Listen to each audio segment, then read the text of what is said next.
Assalamualaikum warahmatullahi wabarakatuh, Bani. Waalaikumsalam warahmatullahi wabarakatuh. Alhamdulillah, ini luar biasa bisa bersama Bani nanti dalam kegiatan supervisi kelas ya, Bani ya. Alhamdulillah mengajar mata pelajaran bahasa Indonesia di kelas mana nanti? Kelas 10 TFLN 1. 10 TFLN 1. TFLN 1 ya, Bani ya. Ruangnya di ruang 13. Di ruang 13. Jam ke 78. Jam ke 78 ya, Bani. Oke, baik. Nah, ini nanti Bani materinya apa ini nanti, Bani? Materinya tentang teks Anekdot ya. Ini senangannya anak-anak ini anekdot. Lucu-lucuan biasanya ya. Baik. Bani, untuk materi teks anekdot ini nanti, kemarin kan saya sempat baca ya di RPP-nya Bani ini. Ya. Nah, tujuan pembelajarannya apa ya, Bani? Yang pertama tujuannya adalah untuk mengidentifikasi apa itu anekdot. Mengidentifikasi ya. Identifikasi. Oke. Terus kemudian setelah anak-anak bisa mengidentifikasi, maka diharapkan bisa mengetahui struktur apa saja yang ada di dalam teks anekdot. Berarti mungkin struktur ya. Struktur teks anekdot. Dan terus kemudian mengidentifikasi kebahasaan yang ada di dalam teks anekdot. Kebahasaannya. Dan diharapkan nanti terakhir mempunyai keterampilan paling tidak minimal bisa menyusun anekdot secara singkat. Oke, menyusun teks anekdot. Nanti sesuai dengan RPP kemarin ya, Bani ya. Oke, berarti ini sip. Bani untuk ini mengajar materi teks anekdot ini apa saja yang sudah Bani siapkan? Selain ini kan sudah menyiapkan RPP yang detail ini tadi. Saya lihat. Yang pertama jadi yang saya siapkan itu medianya. Untuk pengajaran awal saya siapkan PPT dari Canva. Media, berarti ini pakai PPT ya, Bani ya? Terus kemudian untuk perlengkapan peralatan ya ada LCD. Oh iya, ini pakai LCD, laptop juga, sound juga, sound ya. Oke, berarti anak-anak dilibatkan ya, Bani untuk ini ya. Apa? Pemasangan alat-alat ini loh, anak kita ini kan cepat tangkap ya. Iya, cepat. Terus dari materi anekdot ini, area pengembangan yang ingin dicapai yang mana, Bani, areanya? Untuk yang pertemuan ini belum sampai ke penyusunan, masih 3 itu sesuai dengan tujuannya. Oke. Jadi hanya pengertian anekdot, terus kemudian struktur dan kebahasaannya. Oke, berarti ini sampai ini. Nah, untuk pertemuan berikutnya baru ke penyusunan teks anekdot. Oke. Nah, sampai di situ nanti pakai strategi apa ya, Bani ya? Untuk strateginya yang pertama dengan menggunakan metode pembelajaran kelompok. Oke. Pembelajaran kelompok. Diferensial ya. Kelompok. Berarti ini nanti area pengembangannya pembelajaran berdiferensiasi ya, Bani ya? Oke. Pembelajaran berdiferensiasi. Mungkin dengan metodenya Jigsaw. Oke. Metodenya Jigsaw ya. Jadi nanti di situ akan menghasilkan beberapa kelompok ahli, di mana satu kelompok itu menyampaikan tentang apa itu anekdot, terus kemudian nanti kelompok lain menyampaikan tentang struktur teks anekdot dan kebahasaan. Setelah itu baru menyimpulkan bersama. Oh, siap. Berarti diferensiasi proses ya, Bani ya. Oke. Berarti nanti di LCD-nya Bu Ani itu di materinya ini menyangkut pembelajaran berdiferensiasi proses ini tadi ya. Oke.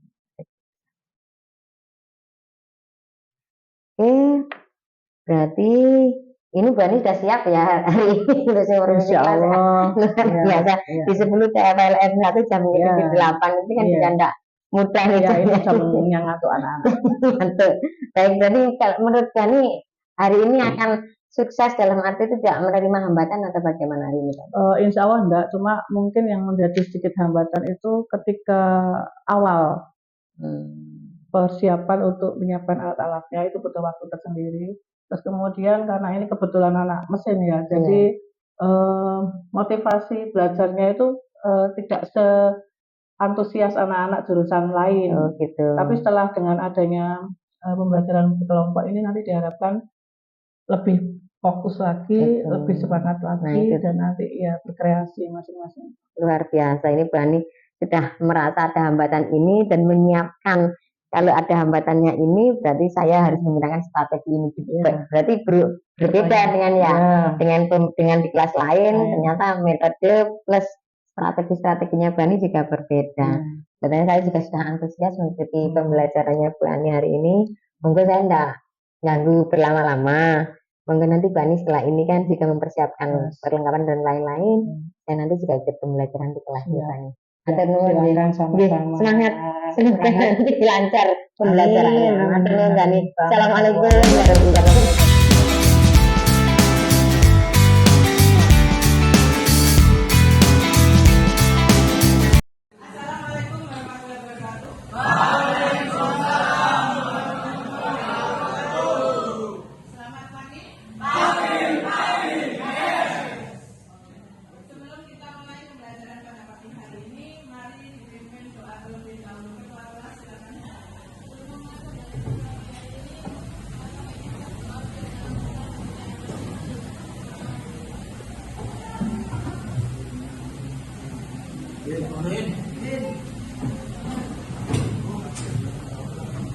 Oke, hari ini ada yang tidak masuk?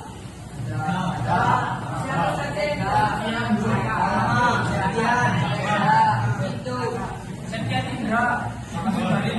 Septian Indra absen 25. Sakit izin apa-apa?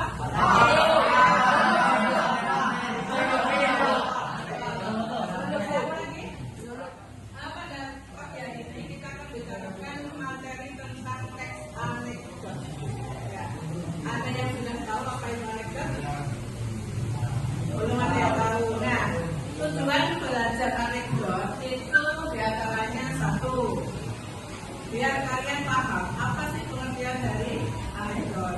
Yang kedua, kalian nanti diharapkan bisa menemukan struktur apa saja yang ada di dalam sebuah anekdot. Ketiga, kalian juga harus bisa menentukan kebahasaan apa yang ada di anekdot, dan terakhir pesan apa yang disampaikan dalam sebuah anekdot. Makanya kita perlu belajar tentang anekdot.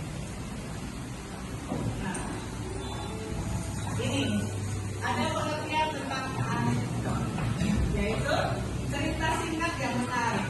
Ya, biasanya mengenai orang penting atau terkenal dan berdasarkan kejadian yang sebenarnya. Menarik berarti di dalamnya ada unsur kelucuan. Kira-kira dari pengertian ini, siapa yang bisa membedakan apa perbedaan antara anekdot dengan humor?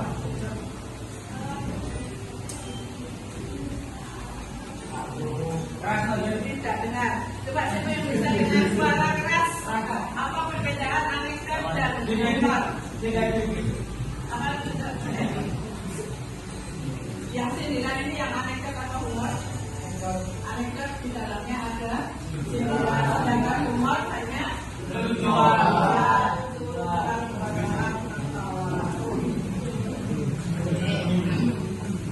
kalau pengertian sudah, maka di dalam anekdot kalian juga harus memahami struktur teks anekdot. Sekilas kalian lihat dengan di AKS, dibuka lagi bukunya.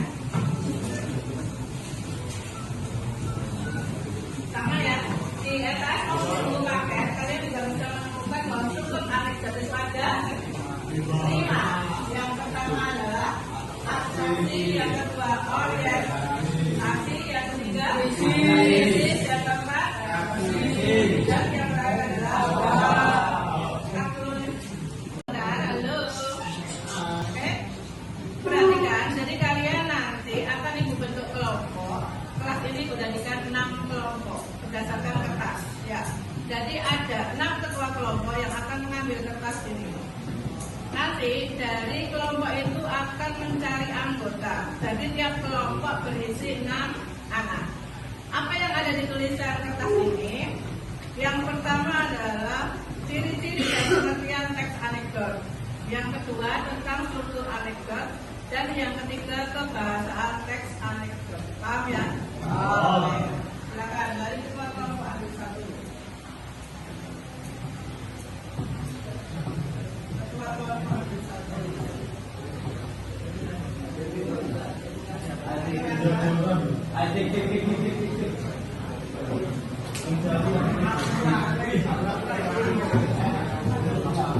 Sudah juga?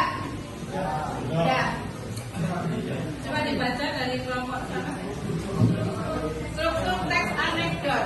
Kamu cari 6 anak sebagai kelompok kamu. Ya, ya. Kamu tidak dibaca. Ya. Struktur teks anekdot juga. Silakan. Pas ini nama-nama bisa gabung jadi satu. Tempat duduknya dipindah sini nak.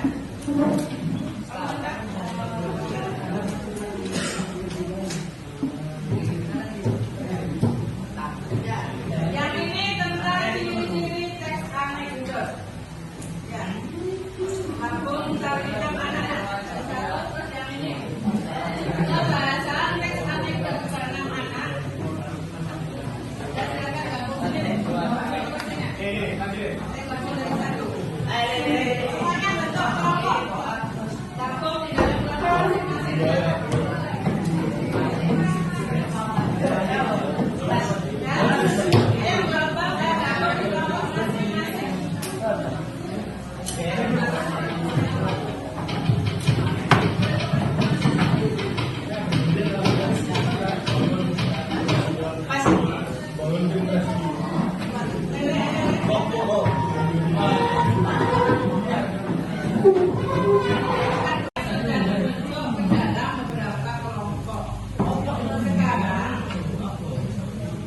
Dari masing-masing kelompok, silakan mengamati satu teks anekdot.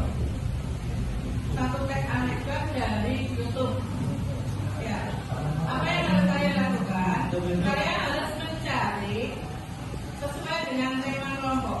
Kalau temanya tentang pengertian teks anekdot, kalau amati anekdot itu terus kemudian buat pengertian dengan menggunakan bahasa sendiri, bahasa kelompok.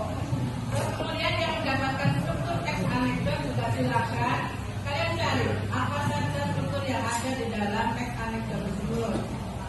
Yang kebahasaan juga sama. Temukan bahasa yang ada di situ. Apakah bahasanya menggunakan bahasa sehari-hari? Apakah menggunakan bahasa sindiran, bahasa marga? Silakan. Bisa mulai bekerja. Karena tentang struktur teks anekdot, meskipun diuraikan panjang dan lebar mungkin ya. Nah, di sini untuk yang pertama adalah abstraksi. Inti dari abstraksi itu mengangkat dalam sebuah teks anekdot. Pertama kali muncul maka itu ada abstraksi atau bagian pendahulu. Nah, setelah abstraksi ada orientasi. Orientasi ini mulai awal suatu kejadian. Ya, kira-kira kalau ada satu contoh kejadian cerita lucu, kejadian itu terjadi di sebuah kelas. Begitu masuk terus kemudian mau ada indikasi cerita lucu, makanya masih masuk di abstraksi. Tapi begitu menunjukkan bahwa ini akan ada kejadian anak tiba-tiba terpeleset atau apa karena ada temannya yang jahil, maka bisa mulai masuk di orientasi. Ya. Terus kemudian yang ketiga itu ada krisis. Nah, ini puncak ceritanya yang biasanya sudah membuat orang ketawa. Karena dari krisis ini kita tahu apa sih sebenarnya yang akan terjadi. Atau dikatakan krisis adalah puncak cerita yang berisi konflik atau masalah. Seperti yang pernah mungkin kalian baca, ada sebuah anekdot antara mahasiswa dan dosen. Ya, ketika dia bicara-bicara, si dosen ini kalau mengajar tidak pernah berdiri. Tiba-tiba ada yang bilang mahasiswa, dosen ini kenapa ya? Kalau ajar selalu duduk.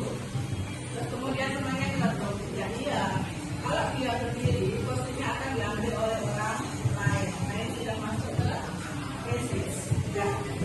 Terus kemudian jawaban tadi juga jawaban dari krisis akhirnya muncul sebuah reaksi. Nah, terakhir baru koda. Apa itu koda?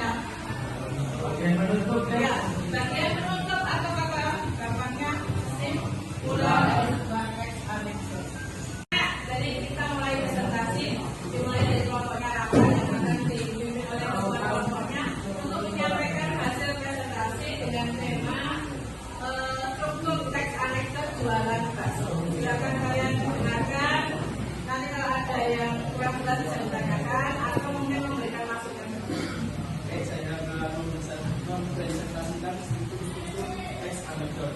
Yang pertama itu abstraksi, yaitu atau menjual bakso dalam rangka beli di jalan. Yang kedua orientasi, mereka tawa-tawa bakso hasil model 15.000 cawan 10.000. Yang ketiga bisnis, keduanya marah, bahan pokok mahal. Yang keempat reaksi, keempat ekspresi kecewa marah menjual bakso. Yang kelima modal, pembeli tidak jadi beli. Demikian presentasi saya. Wassalamualaikum warahmatullahi wabarakatuh.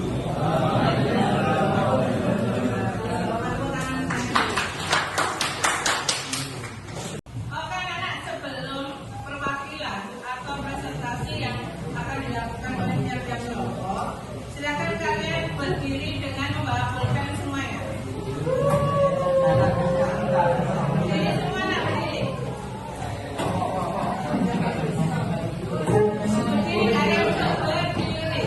Sini anak semuanya berdiri.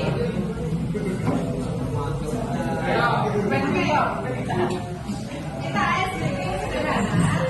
Pulpen ini kalian tampilkan ke pulpen semuanya secara memutar. Jadi pulpen atau pulpen?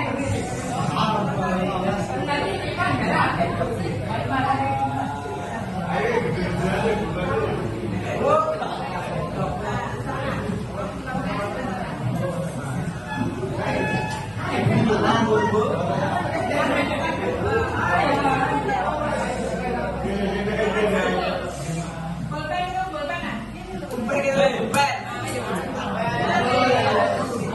Ayo yang tengah ini.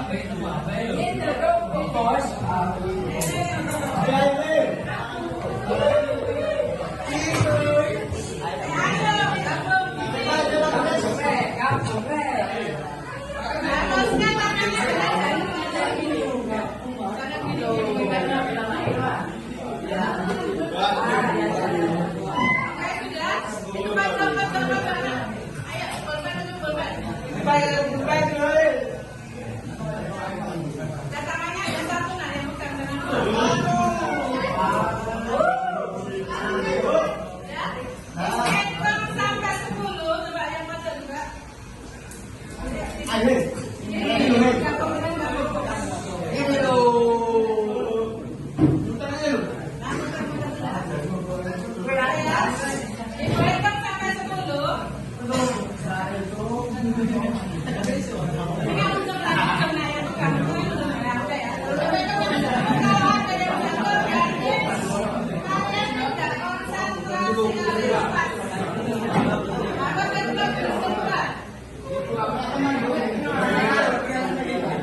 berupa teks anekdot yang berupa apa? Video, berupa apa lagi? Teks anekdot, bisa berupa gambar. Ya, itu kita bisa tahu bahwa di situ memang ada struktur teks anekdot. Ciri-cirinya juga sudah terlihat di situ, dan selain itu kebahasaannya juga kita bisa menemukan ada bahasa-bahasa yang memang ditujukan untuk menyindir, tapi tujuannya juga menghibur selain menyindir. Yang mudah-mudahan nanti bermanfaat dalam kehidupan kita. Kita bisa menempatkan diri tidak asal menyindir orang, tapi juga harus memberikan masukan yang baik membangun. Demikianlah pembelajaran hari ini. Wassalamualaikum warahmatullahi wabarakatuh.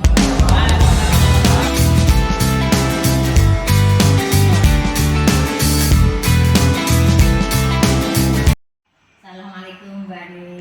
Waalaikumsalam warahmatullahi wabarakatuh. Alhamdulillah ini ketemu lagi sama kemarin dan sempat ngobrol di pasca observasi. Terus saya juga sempat ikut di kelasnya Bu Ani ya, untuk observasi materi apa namanya? Teks anekdot di kelas 10 TFLM 3 siang waktu itu hari Selasa. Selasa siang ya. Ya, jam ke 11-12. Pas lagi agak panas-panas ya Bu Ani ya. Alhamdulillah kegiatan observasi di kelas 10 TFLM 3 kemarin juga berjalan lancar ya. Menurut Bu Ani juga itu lancar ya Bu Ani. Alhamdulillah sukses ya Bu Ani. Alhamdulillah. Menurut Bu Ani di kelas itu dalam penyampaian materi teks anekdot kemarin itu ada hambatan nggak? Sebenarnya kalau pas penyampaian materi itu hambatannya tidak terlalu ya, mungkin waktu persiapan aja. Karena kan kita butuh ketika pembelajaran menggunakan media digital, otomatis kan menyiapkan laptop, terus kemudian slide-nya dan sebagainya itu karena tidak nempel di kelas, jadi kita harus mempersiapkan terlebih dahulu. Itu sudah menyita waktu tersendiri. Tapi kalau dalam penyampaian materi, anak-anak ini diajak untuk fokus itu masih bisa dengan metode penyampaian materi melalui slide, PPT, Canva gitu. Menurut kami anak-anak sukses ya. Ya, lebih tertarik mengikuti materinya daripada kita dengan menggunakan metode sama. Di ruang berapa kemarin buatnya itu? Ruang 20.